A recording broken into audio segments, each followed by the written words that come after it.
Buenas tardes, bienvenidos a este programa que hemos dado intitular así, cultura energética, porque cuando hablamos de energía, en definitiva, hablamos de vida. Cuando hablamos de energía, hablamos de que todos somos electrodependientes. Cuando hablamos de energía, hablamos de lo que nos motoriza. Cuando hablamos de energía, decimos que todos somos energía. Cuando hablamos de energía es lo que circula. Cuando hablamos de energía es lo que nos habita.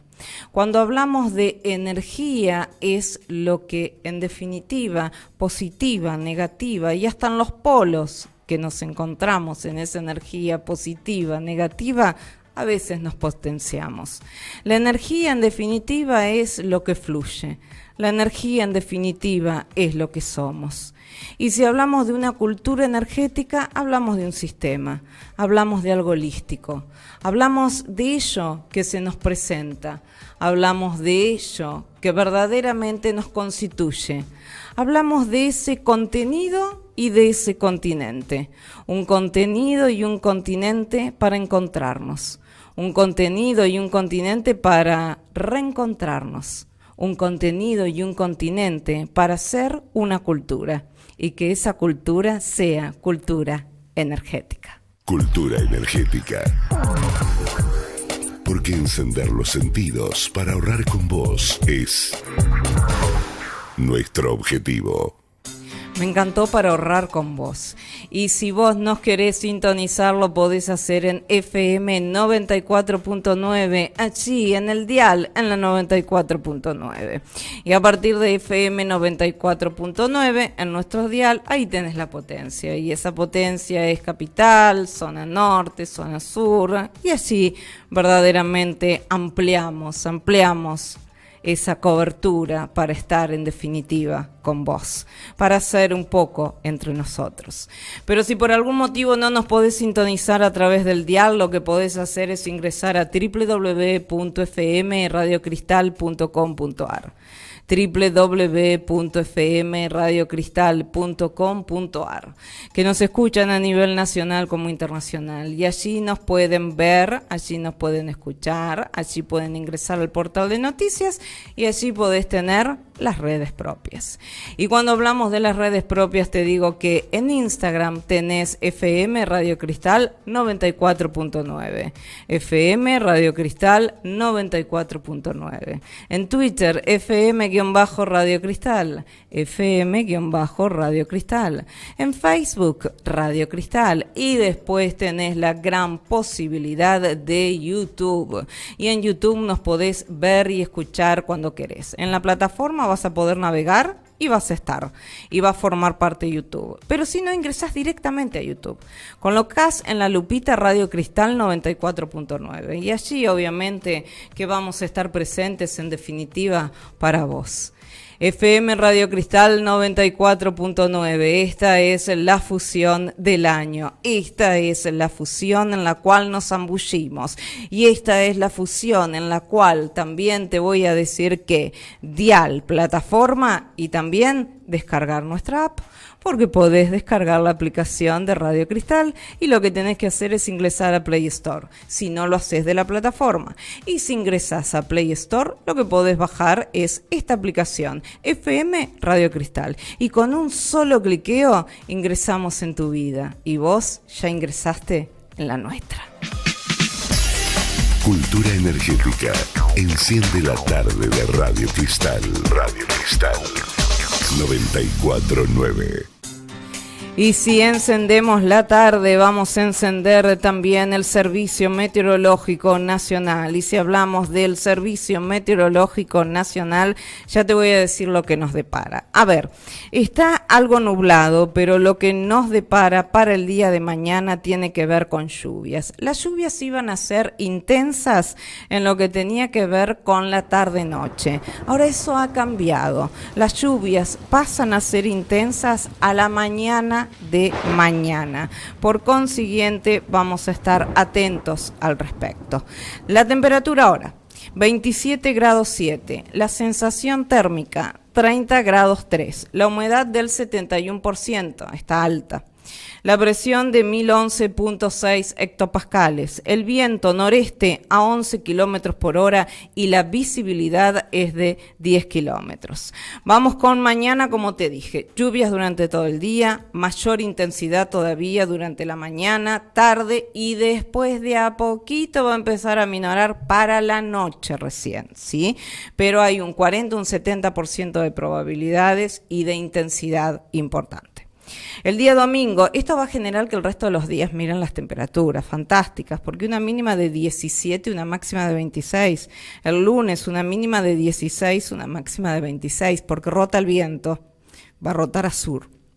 Luego, decirte que estos días va a estar despejado, pero después el martes vamos a tener una mínima de 15, qué lindo, y una máxima de 26, extraordinario.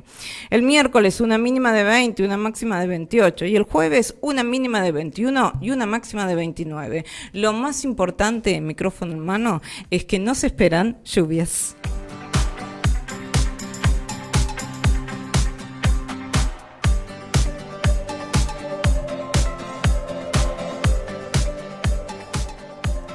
Y ya estoy con él, con mi coconductor, y si hablamos de coconductor y hablamos de cultura energética, los días jueves y viernes de 14 a 15, y los días jueves también de 15 a 16 con el transformador, que es un bocato di cardinale. Por consiguiente, tenemos mesazas de 3 horas y en cualquier momento de 4, de 5, de 6. Pero no te olvides, los días jueves de 14 a 15, cultura energética. 15 a 16, el transformador. Y hoy, como siempre, los viernes, nuestras mesazas, nuestra merienda de mesaza, o algunos también puede ser un almuerzo demorado, porque no, estamos en el horario de 14 a 15 de cultura energética, con él, el protagonista de estas mesazas, aparte de nuestros invitados de lujo. Estamos hablando de que él es presidente de Fundación Excelencia, una excelencia en energía, una excelencia en educación. ¿De quién vamos a hablar si no es de Ricardo Nin? Hola Richard, ¿cómo estamos? Ale, ¿cómo estás? Muy buenas tardes. Contento. Los viernes uno se siente feliz. Sí, es verdad. Cosas. Termina la semana, pero hay algo más importante, que son estas mesazas, estos encuentros que tenemos, que siempre nos dejan historia, nos dejan interrogantes, nos dejan muchas cosas, pero esencialmente calidad. Fundamentalmente. Calidad, que es lo que nos permite aprender. Hoy tenemos ya a nuestro invitado de lujo del día de la fecha, que le vamos a agradecer porque verdaderamente iba a venir al piso. Está en medio de reuniones maratónicas y se ha tomado un tiempo, aunque sea para salir telefónicamente con nosotros. Yo les quiero decir algo. Desde que colocamos en nuestras redes, como ya les dije, las presencias, porque aparte de lo que tiene que ver con nuestras presencias, nuestras salidas al aire, con nuestros coconductores y nuestros programas, en las redes hay un portal informativo, lo hemos creado a partir de ahora. De allí que el sábado, domingo pasado tuvimos el superclásico con un periodista deportivo que fue subiendo todo. Pero muchos me han llamado y me han enviado mensajes por el entrevistado del día de la fecha, porque sabiendo quién va a ser, estaban muy atentos a su persona. Por consiguiente, es alguien que nos da un placer muy grande tenerlo, y que haya generado esta expectativa en los oyentes y en los otros, me parece muy interesante. Y me parece que también es un capital ganado, aparte de un capital humano, que no hablamos de un ministerio. Estamos hablando de él, que es ex capitán del Ejército, licenciado en Ciencias Políticas, docente universitario, Gustavo Luis Braide Obeid. Hola Gustavo, buenas tardes, ¿cómo estás? Buenas tardes, muy bien, por suerte. Bueno, demasiado para la presentación, gracias. Real, verdaderamente, bueno, o por lo menos lo más realista y objetiva posible. Mi querido Ricardo, le damos la bienvenida a Gustavo. Bueno, muy buenas tardes y agradecidos. Nosotros, querido hermano y amigo, porque sos un hermano y un amigo que la historia nos unió hace muchos años, y siempre está ese lazo espiritual entre nosotros que verdaderamente a mí hoy me emociona tenerte en el programa, y te reitero el agradecimiento nuevamente, Gustavo. Gustavo, nosotros hicimos una presentación. Ahora, ¿quién es Gustavo Breide Obeid por Gustavo Breide Obeid? Bueno, yo soy hijo de un médico y de una ama de casa que se dedicó toda su vida a criar 5 hijos y además se cultivó mucho ella, independientemente, culturalmente, no independientemente de que se dedicara a cuidar a sus hijos. Mi padre son del sur, son de la Patagonia. Mi madre nació en San Martín de los Andes. Ya fallecieron los dos hace muchos años. Y mi padre más al sur, en el Maite, en Chubut, donde fueron mis abuelos que vinieron del Líbano. Mis 4 abuelos son descendientes libaneses, soy descendiente libanés, mis 4 abuelos son libaneses. Y se instalaron en 1902 en la Patagonia, hace muchísimos, más de 100 años, más de 120 años. Bueno, mi padre se vino a Buenos Aires, estudió, se recibió de médicos, volvió, se casó con mi madre y se vinieron a vivir a Buenos Aires, donde nacimos nosotros. Sí. Y bueno, mi padre fue director de la maternidad Pardo, que era la maternidad escuela de la Universidad de Buenos Aires. Creo que ahora está Filosofía y Letras ahí, en el mismo lugar. Después se desempeñó como jefe de obstetricia del Hospital de Clínicas y fue presidente de la Comisión Argentina de Medicina Nuclear, en los albores del desarrollo científico. Sí. Y bueno, fue docente universitario y bueno, tanto trabajo, tanto sacrificio para criar a sus hijos, lamentablemente falleció joven. A nuestra madre nos la tuvimos hasta casi los 96 años, lo cual fue todo un lujo y una alegría para nosotros. ¿Y qué legado, Gustavo, hablando de este tema específico, te dejó papá y mamá? Cada uno con sus edades, cada uno con sus tiempos, cada uno con sus vivencias. ¿Cuál fue ese legado, esa posta que vos tomás de ellos? Bueno, principalmente un profundo amor a Dios y a la patria. Qué lindo. Siempre. Nosotros somos de una familia de pensamiento nacionalista, católica, y ellos, a pesar de que eran hijos de extranjeros, yo no sé hablar una palabra de árabe, lamentablemente, porque ahora digo, ojalá lo vea, pero ellos tenían esa conciencia de que uno era del país donde nací. Y si se habían tenido que ir los abuelos por diferentes razones, ellos vinieron por motivo de la dominación del Imperio Otomano, que los tenía sojuzgados, ellos apenas llegaron acá, consideraron que esta era su patria, y a sus hijos y a nosotros, que éramos los nietos, nos educaron así. Bueno, de mi familia, el único que se le despertó una vocación militar fue a mí, de los 5 hermanos varones. Ahora quedamos 3, fallecieron 2, lamentablemente. Y bueno, entré al ejército. En esa época uno entraba más que todo por vocación, sentir y poder cumplir con eso de servir a mi patria. Así que presté servicio en el ejército durante 23 años. Pero lamentablemente las circunstancias, la situación del país fueron llevando a situaciones que hacían que uno no se sintiera cómodo, que no estuviera bien. Estoy hablando de la década del 70, de la guerra de Malvinas, de los generales, de situaciones muy difíciles para sobrellevar a gente que tenga ideales. Y entonces también comprendimos que se estaba desvirtuando la misión de las Fuerzas Armadas. Las Fuerzas Armadas están para servir al país, no a gobiernos ni civiles ni militares. Están al servicio de la patria, son un instrumento al servicio de la patria. Cuando no sirve a la patria y se deja llevar por lo que pasó en nuestro país, con los golpes y con gobiernos que no las quisieron en realidad, más allá de las acciones que hayan podido pasar, nosotros nos sentimos mal. Gustavo. Y nos sentimos mal sobre todo con el gobierno de Menem. Ahí ya fue mucho más grave para nosotros, porque Menem, que llegó con Facundo Quiroga, con la patilla, con la revolución productiva, con Malvinas, con el salariazo, terminó llevándonos a un gobierno absolutamente liberal. Y bueno, entonces ahí, después es largo de contar, pero detrás de la figura primero de Aldo Rico y después del coronel Zenaldín, nos sublevamos contra los generales, no contra los gobiernos, porque eso quedó demostrado en los juicios, pero nos parecía que los generales cubrían su propia situación que los mismos desinformaban al poder político de la real situación que vivía la fuerza, y eso nos llevó a estas rebeliones que fueron llamadas cara pintada después, o mal Sí. llamadas. Nosotros nos concentramos en el sector nacionalista del ejército. Así nos Gustavo, consideramos siempre. ¿qué pasó con lo que pasó a nivel de las Fuerzas Armadas? Que un poco lo estás diciendo. Y para vos hoy, en el aquí y ahora, ¿qué pasa con lo que pasa? Yo creo que las Fuerzas Armadas han sido minimizadas, producto de por los golpes de Estado irrumpieron en el sistema democrático, y también por las dos situaciones de conflicto y guerra que hubo en la década del 70 y en el 80.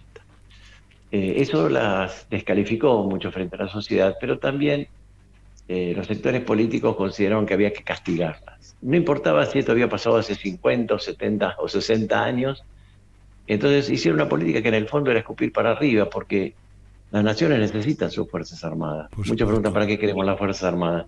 Cuando un país como el nuestro, tan extenso, con tan poca provisión y con tanta riqueza que ahora la estamos viendo, todo el mundo habla del petróleo de Vaca Muerta, el litio de la Patagonia, el cobre en la cordillera, la plataforma submarina, los hielos continentales, el paso bioceánico, uno tiene que ser consciente de que no puede poner al país en estado de indefensión destruyendo sus propias Fuerzas Armadas. Hay que recordar que los presidentes son los comandantes en jefe de las Fuerzas Armadas. Porque esto es como una casa.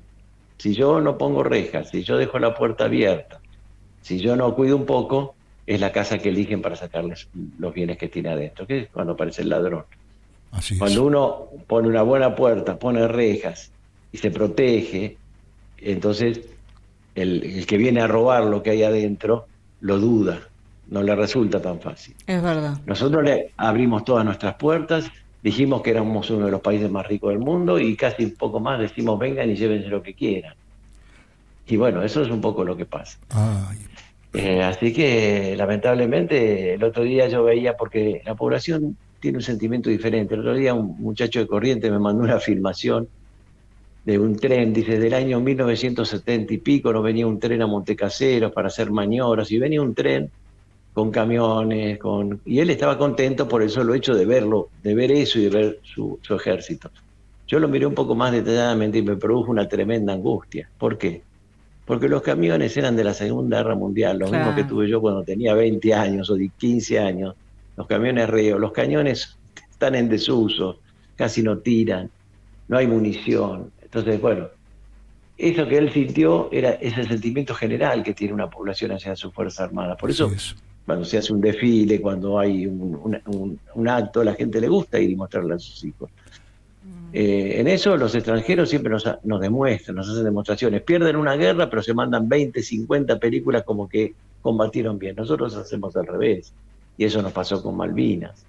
Nosotros peleamos contra la OTAN, peleamos contra Inglaterra, apoyada por Estados Unidos. Sí. En la base Ascensión se abastecían. Inclusive se habla del reemplazo del portaaviones inglés que fue averiado por uno similar norteamericano. Y los soldados argentinos combatieron y combatieron bien. Entonces, hacer una película como Iluminado por el Fuego que denigra al combatiente, al Así soldado, es. a los Así primeros es. que indigna es a los soldados. Claro. Estaban furiosos con esa película, pero esa película se pasaron en todos los colegios. Sí. Es decir, realmente uno tiene que valorar el sacrificio, el esfuerzo. Además, para nosotros y para muchos argentinos, Malvinas fue un punto de inflexión de la causa nacional. Fue cuando todos los argentinos nos unimos, no solamente detrás del Mundial de Fútbol, sino de una causa común que es Argentina, que es nuestro patrimonio nacional. Y que es fundamental para un tema que es geopolítico que muy pocos analizan. Miren lo que está pasando ahora con Yemen, que está una de las vías más importantes de transporte está siendo anulada. Sí. Imagínense que algo similar pasa en el Canal de Panamá. El único punto para pasar del Atlántico al Pacífico es lo que perdimos, en parte, el Canal de Beagle, pero también el control del Atlántico Sur a través de las Malvinas, Sandwich. Por eso están los ingleses, porque están ahí por razones estratégicas, no porque quieren a los Kelper, o los consideran ciudadanos, aunque los consideran de segunda ciudadanos ingleses, como dijo Cameron, que va a ser inglesa. ¿Y Es qué porque el sentiste control ante la es el visita control de los Cameron, océanos. Gustavo?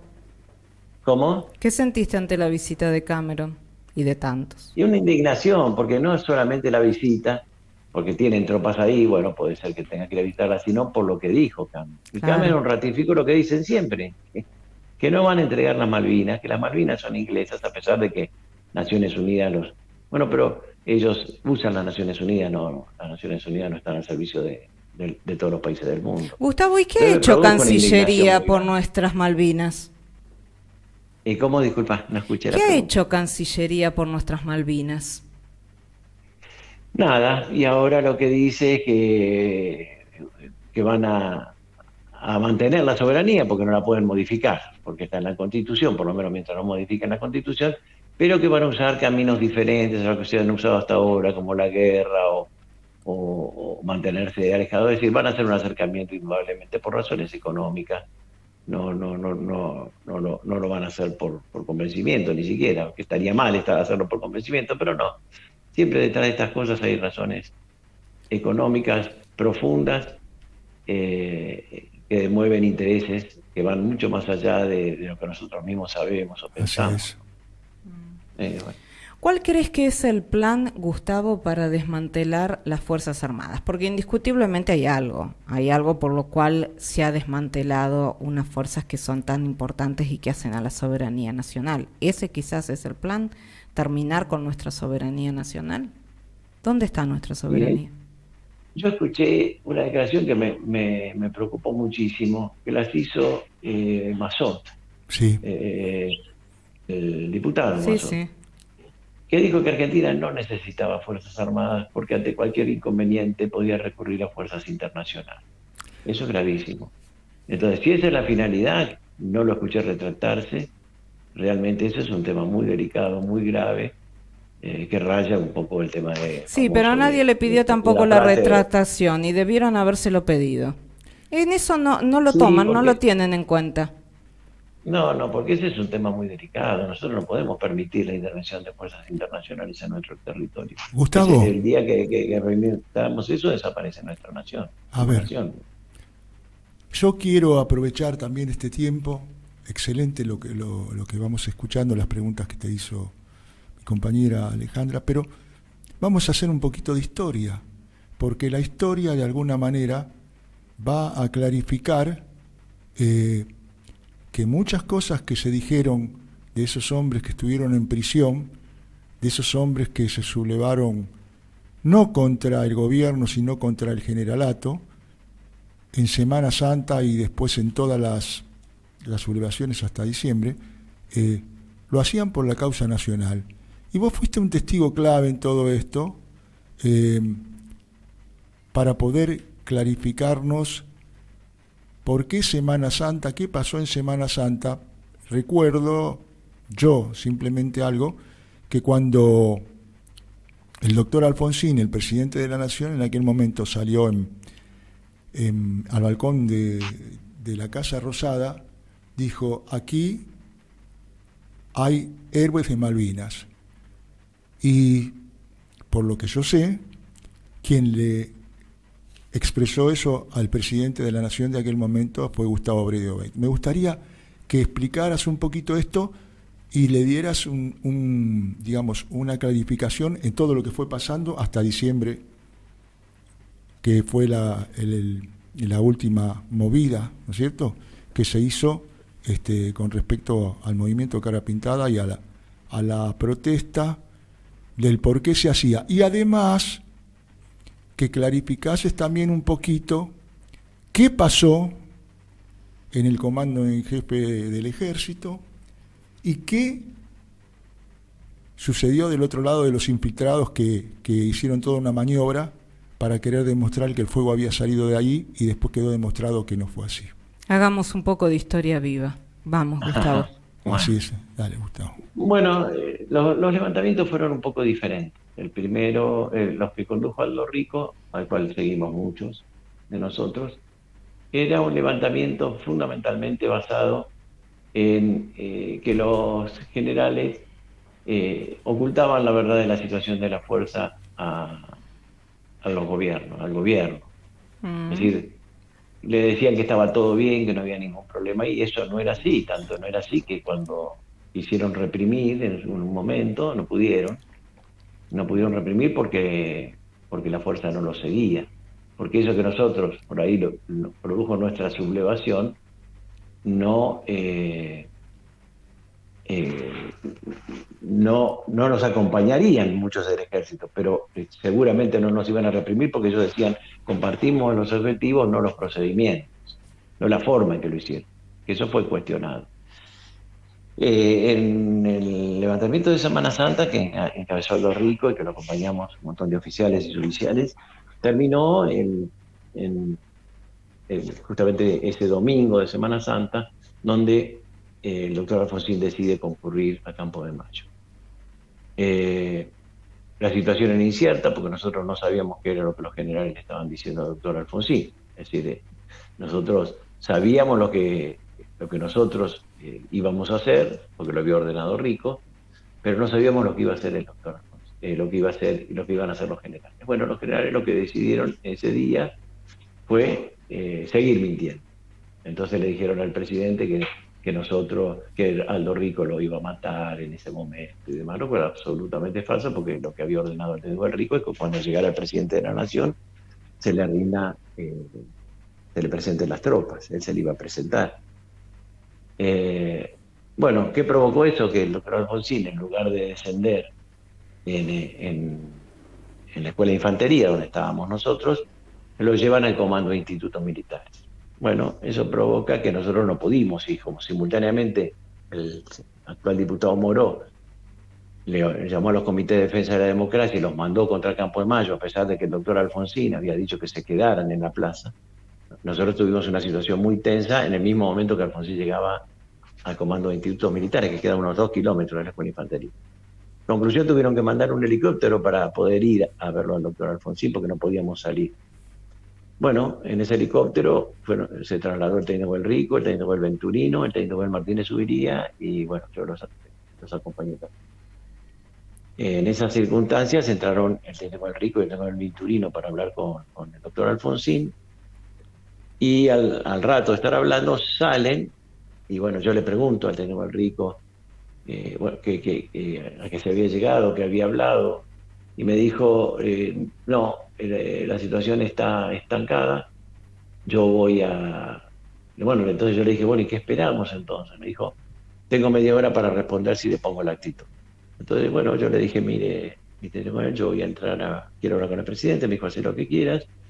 Golpeé la puerta de donde estaba el doctor Alfonsín, salió el edecán, que era el teniente Valján, y me pregunta así, qué era lo que yo quería, le dije que quería hablar con el presidente.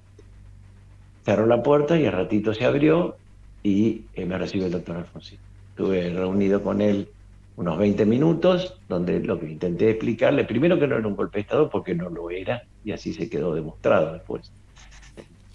Pero también, ¿por qué estábamos ahí? ¿Qué era lo que sentía la institución? ¿Qué era lo que sentían los camaradas, los militares, con respecto al tema de la década del 70 y con respecto a la desmalvinización y la guerra de Malvinas? Bueno, el doctor, en ese momento, a los 20 minutos, Rico abre la puerta y dice, le pongo la actitud.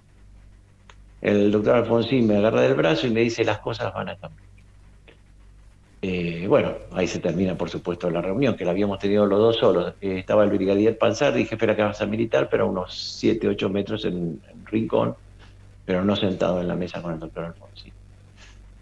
Bueno, el doctor Alfonsín ahí parte, a nosotros nos detienen, ¿no? Vamos detenidos, al teniente Rico y al teniente coronel Venturino los trasladan a la escuela Lemos y al resto nos dejan un día ahí más en Campo de Mayo, en la escuela de infantería, y después, en el caso mío, fui trasladado a mi domicilio detenido. Hasta que al día siguiente viene un auto que dice que es de la Presidencia de la Nación, que quería que yo fuera a la Presidencia de la Nación. Que me llevaban a la presidencia, no que yo fuera. Y bueno, me trasladan en ese vehículo a la presidencia y ahí yo tengo una reunión con el secretario de Defensa, con el jefe de gabinetes de asesores y con el secretario general de la presidencia. Y en ese momento ellos me muestran lo que después fue la ley de obediencia debida.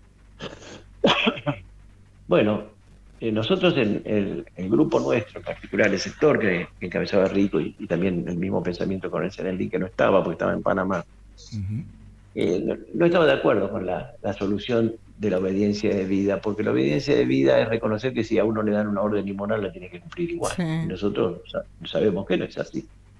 Es decir, hay órdenes que hay que cumplir, por supuesto, casi todas las órdenes, en la medida que responden a los principios morales. Nadie puede cumplir una orden inmoral.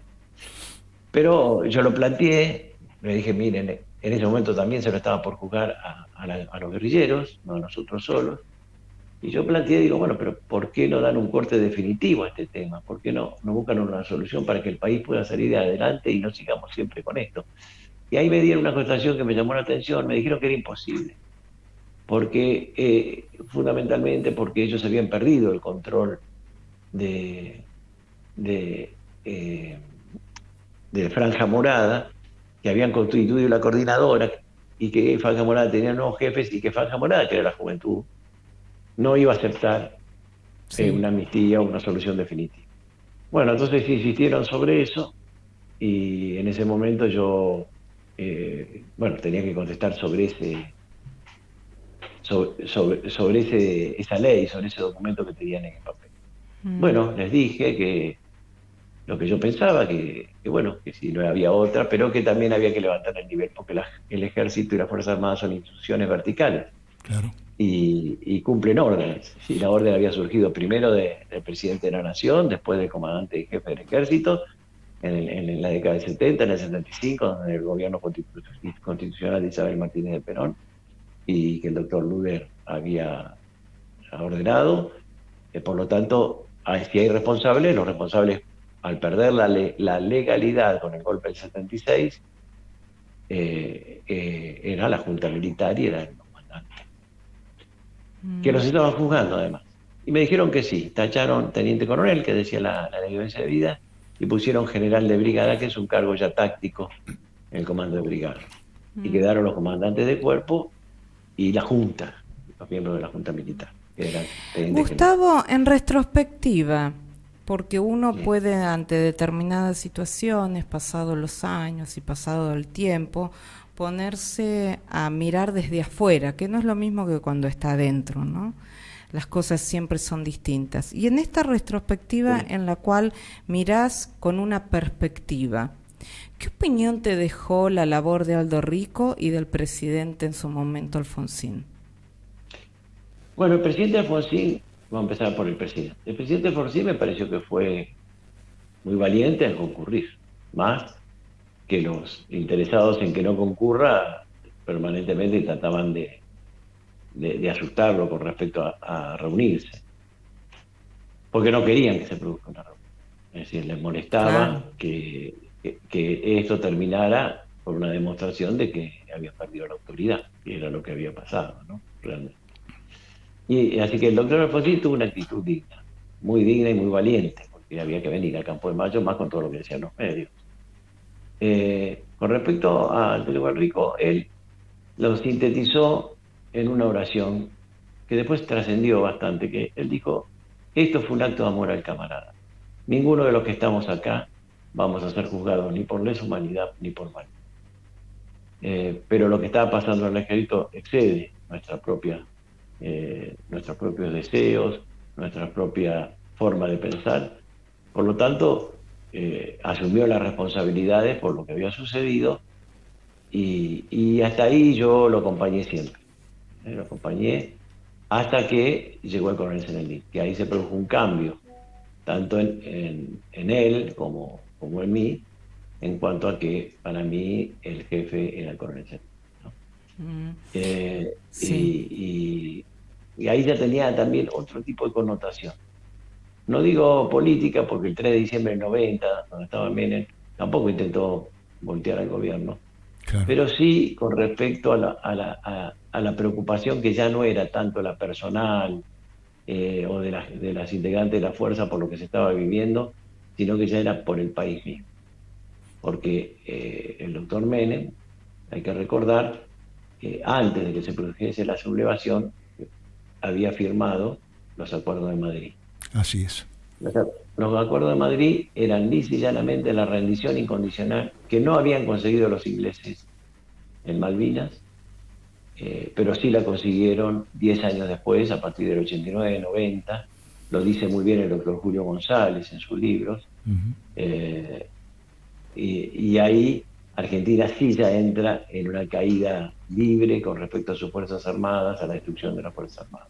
Mm. En esto, indudablemente, hubo cómplices de los mismos generales, porque esto no se hubiera podido hacer sin la anuencia de los mismos generales. Y Argentina entró en esta situación de indefensión, negando las hipótesis de conflicto. Las hipótesis de conflicto no se pueden negar, existen, no son. Es decir, yo puedo decir, yo no tengo ningún enemigo, yo no me quiero pelear con nadie, pero el problema es que piensa el otro, no lo que Claro. pienso yo. Y el otro, que es Inglaterra, que son muchos, que tienen interés sobre el patrimonio nacional argentino, pero teniendo realmente una hipótesis de conflicto con Inglaterra, porque está ocupando las Malvinas. Eso va más allá de nuestra propia voluntad, de nuestros Sí. deseos. No podemos negarla porque sí. Tenemos una depredación del mar continental, tenemos un problema de narcotráfico, tenemos un montón de problemas que se las llama hipótesis de conflicto, porque sobre esas hipótesis es que uno conduce la fuerza, le ordena a la fuerza cómo tiene que actuar, cómo tiene que trabajar, cómo debe moverse. El jefe del ejército, el comandante del jefe del ejército, que es el presidente de la nación, necesita saber cuáles son las hipótesis de conflicto para Claro. saber qué presupuesto le va a dar, qué equipamiento le va a dar. Porque si no las tiene, no sabe qué misión le va a imponer, porque le tiene que imponer una misión.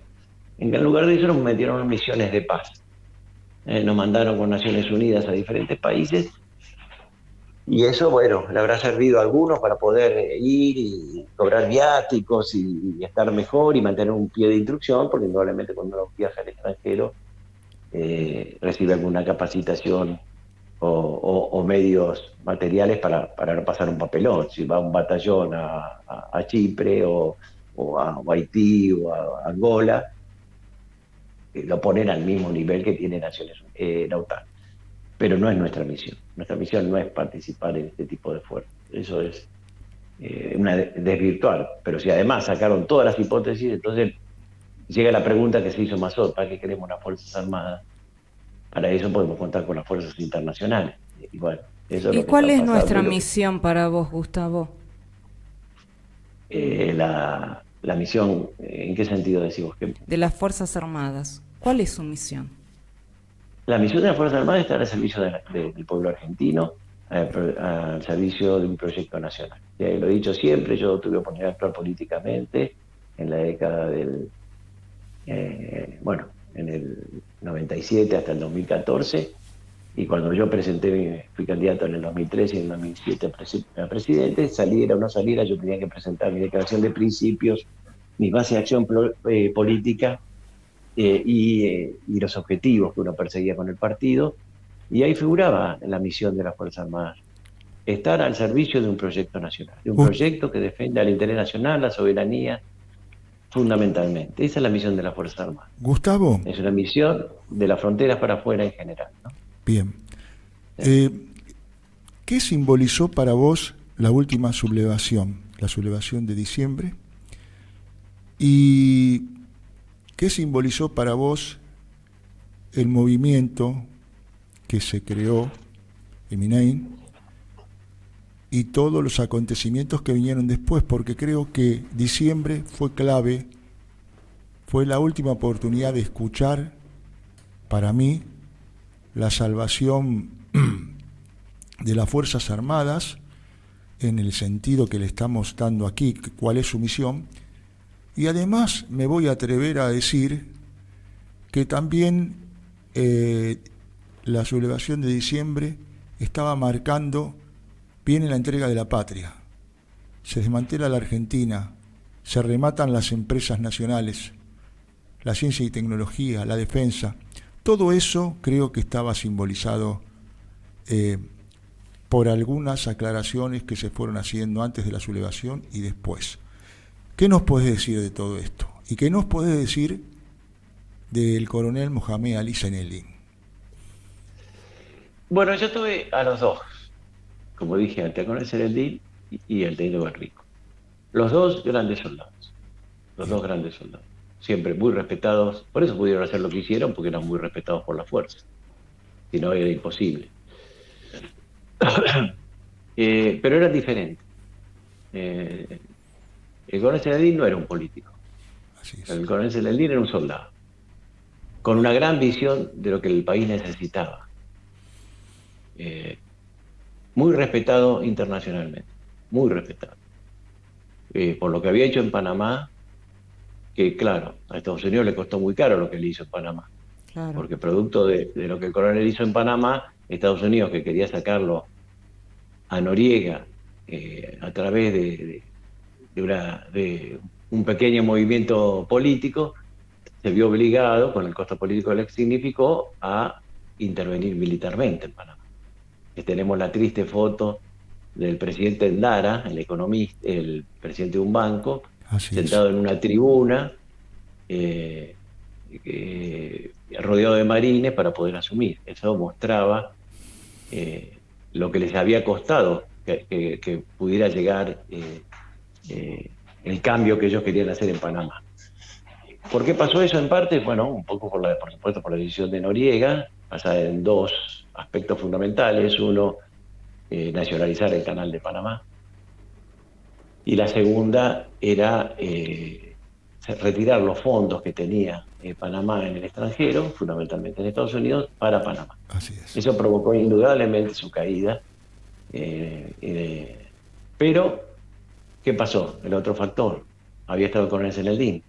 Con el Zeledín había estado 2 años de agregado militar, pero después, como no querían que viniese a la Argentina, que esa es la realidad, no querían que viniera, porque si el coronel venía, cumplía los requisitos para ascender a general, que era ser jefe de unidad con el grado de oficial superior. Y no le daban esa oportunidad. Entonces lo dejaron de asesor del presidente Noriega. Bueno, en ese periodo que él estuvo ahí, el coronel les creó la escuela de guerra, les creó las tropas especiales, influyó su personal, y eso es lo que provocó que Estados Unidos tuviera que intervenir militarmente. Y eso les provocó un odio tremendo. Indudablemente eso los sacó de sí y a partir de ahí, bueno, ya ellos lo consideraron un enemigo fundamental, ¿no? Bueno, esto se ve agravado fundamentalmente cuando llega Menem. Menem toma esta decisión, la famosa anécdota que cuando viaja a Estados Unidos y donde él ya había puesto en el gobierno a personajes que no tenían nada que ver con lo que había dicho que iba a hacer, él en un momento lo van a ver preocupado por lo que puede llegar a decir, y él les contesta, se enoja, esto contado por alguien del entorno mismo de Menem. Ujú. Como iban, le preguntaban, tenía miedo que dijera que iba a hablar de Malvinas, de la revolución productiva y demás, le dijeron que iba a hacer, y él se paró y dijo, si me piden uno, les voy a dar dos. Y eso es lo que hizo Menem. Y creó una ilusión de una falsa riqueza que duró unos años y que hizo que los argentinos, por ahí muchos, recordaran bien ese gobierno, pero es un gobierno que liquidó todo el desarrollo argentino desde el punto de vista de la industria, de la empresa y demás. Así es. Liquidó Gustavo, nuestro patrimonio. Y Gustavo, se entregó a Inglaterra, ¿no? Y se entregó a Inglaterra con los acuerdos de Madrid, que muy pocos conocen. te quiero preguntar a nivel también de ciencias políticas, que sabes muchísimo al respecto. ¿Cómo ves, porque hablamos del allá y entonces, cómo ves a nuestro país en el aquí y ahora y hacia dónde vamos, según tu punto de vista? Primero estamos en un periodo difícil porque recién empieza este gobierno que sorprendió. ¿Por qué sorprendió? Porque nadie pensó que iba a ganar. Es decir, ni los que mejores cálculos hacían pensaron que Milei podía ser presidente. ¿Por qué crees que ganó? Yo creo que por una suma de situaciones y errores, el gobierno de Fernández no fue el gobierno más feliz para la gente, por un lado. Por otro lado, Massa se equivoca, porque de acuerdo con la información que yo tengo, lo apoyaron inicialmente a Milei con un objetivo político que, bueno, se puede hacer, pero es difícil, que es sacarle votos a Cambiemos. En el momento no era la preocupación Milei. Todos pensaban que Milei iba a andar como en elecciones anteriores, sacando un porcentaje bajo. Así que yo creo que él recibió un apoyo, indudablemente, para crecer, no tanto, La sorpresa sucede cuando se produce las PASO y Milei saca el 7%. Eso no lo esperaba nadie. Claro. Nadie pensó que Milei podía sacar un 7%. Entonces, eso cambió totalmente el panorama. Y entonces Milei ahí pasó a aliarse con los que realmente él consideraba que lo podían apoyar. Fundamentalmente la gente de Cambiemos, o más que de Cambiemos, inclusive del PRO, Claro. porque él tenía afinidad ideológica, él lo dijo, él siempre sus ídolos son Menem y bueno, y Macri, que el respeto que tiene, que dice tener por Macri. Por lo tanto, esta situación cambió el panorama nacional. Realmente fue una sorpresa para muchísima gente. Ahora, bueno, el modelo no está claro. No sé, la gente no sabe bien qué es lo que se va a hacer. Así Pero es. la gente también estaba media cansada, entonces apuesta a un cambio que nos puede llevar al abismo o puede salir perfecto. Nadie lo sabe. Claro. Yo tampoco lo sé. Gustavo, Si ¿qué fuera por el bien opinas? del país, yo no quisiera que salieran bien las cosas, Sí. pero también hay cosas que uno ve que nos muestran que no creo que sea así. ¿Qué opinas de Victoria Villarruel? Bueno, es un caso particular para nosotros. Ella ha sido muy atacada. Ella ha defendido, miren, no era querida por la Fuerza Armada. ¿Saben por qué? Porque ella nunca defendió el proceso. Ella siempre defendió a las víctimas del terrorismo.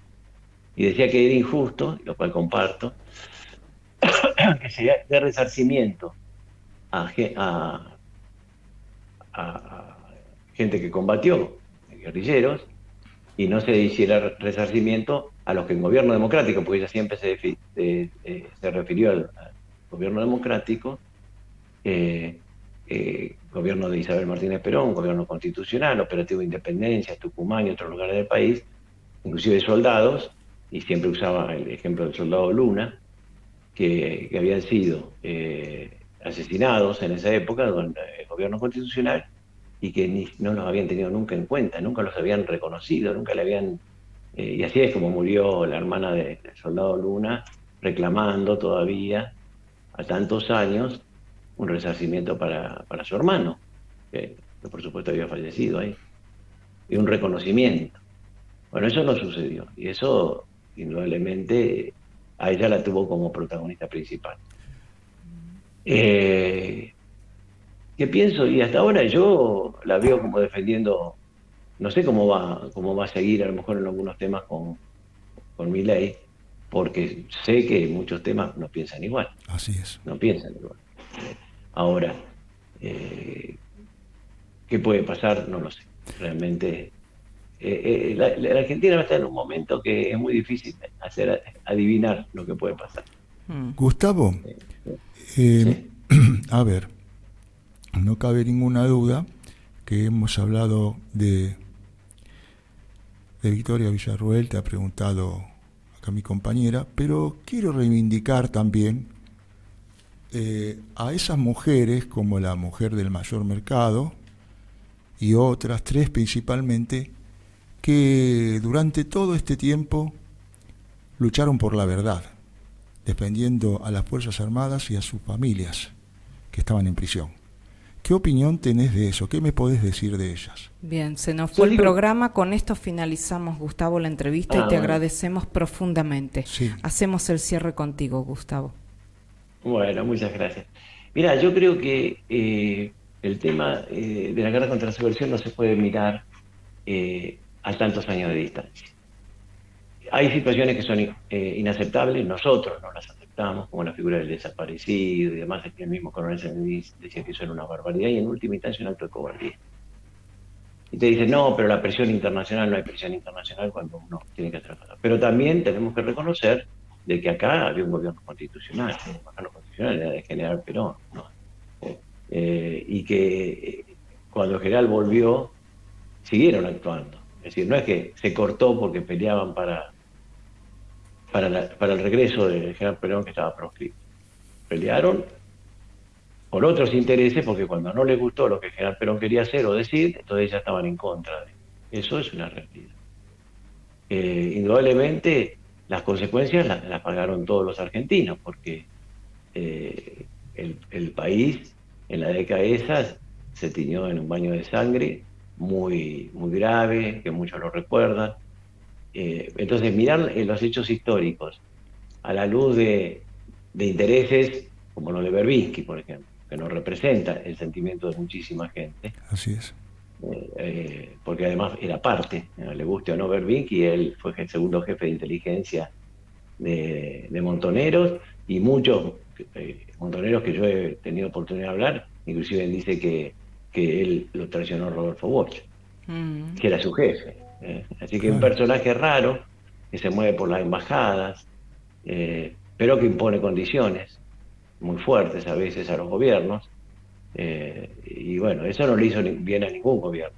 Por ahí lo que le permitió es darle un poco de tranquilidad en el manejo de la izquierda, que no atacara a los gobiernos nuevos, pero su actitud permanentemente ha sido en contra de los verdaderos intereses del país, ¿no? Bien. Eso es lo que pienso yo. Gustavo, ha sido un verdadero placer Dame tenerte. 2 segundos, por favor, Sí. porque es importante destacar algo. Mira, Gustavo, la verdad que sería importante que tengamos otra posibilidad de encontrarnos en otro programa, lo vamos a hacer, porque acá hay varios temas que no se trataron, pero creo que eran para clarificar, y vos fuiste una persona que estuvo adentro y en todo esto. Yo quería clarificar el tema de lo que pasó en el Comando en Jefe del Ejército, porque acá hay generales que aparecen como héroes hoy, como salvadores de la democracia, y sin embargo fueron cómplices de muchas muertes y de ataque a periodistas, en fin. Eso por un lado, pero sería bueno que tengamos otro programa para hablar de Tucumán, de la estrategia, de lo que se quería hacer y de todo eso, que vos lo conocés muy bien, y sería un honor poder hacerlo. Bien. Y para terminar, un saludo muy grande para Marta, para los chicos, para Rafael y para toda la familia.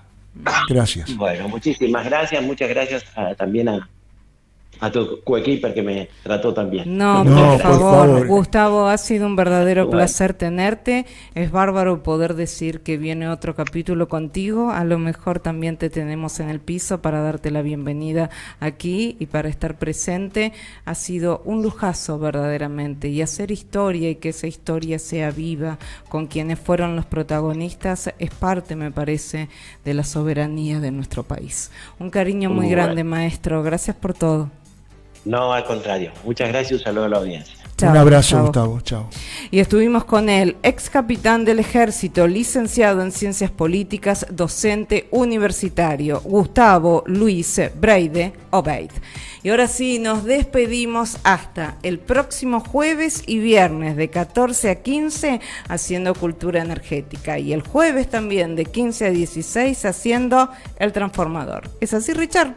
Es así, y bueno, felices de que primero tenemos grandes mesazas, pero lo más importante para nosotros, para Ali y para mí, es que acá se escuchan todas las voces, Así es. con respeto, y se le da oportunidad a todos para que esto se vea. ¿Y por qué yo estaba interesado en tratar con Gustavo esos 2 temas que dejé para una próxima oportunidad? Porque nos va a clarificar mucho más de lo que en la historia pasó y no se dice. Bien. Así que yo infinitamente feliz hoy por haber compartido este programa con vos, Ale, como todos los viernes.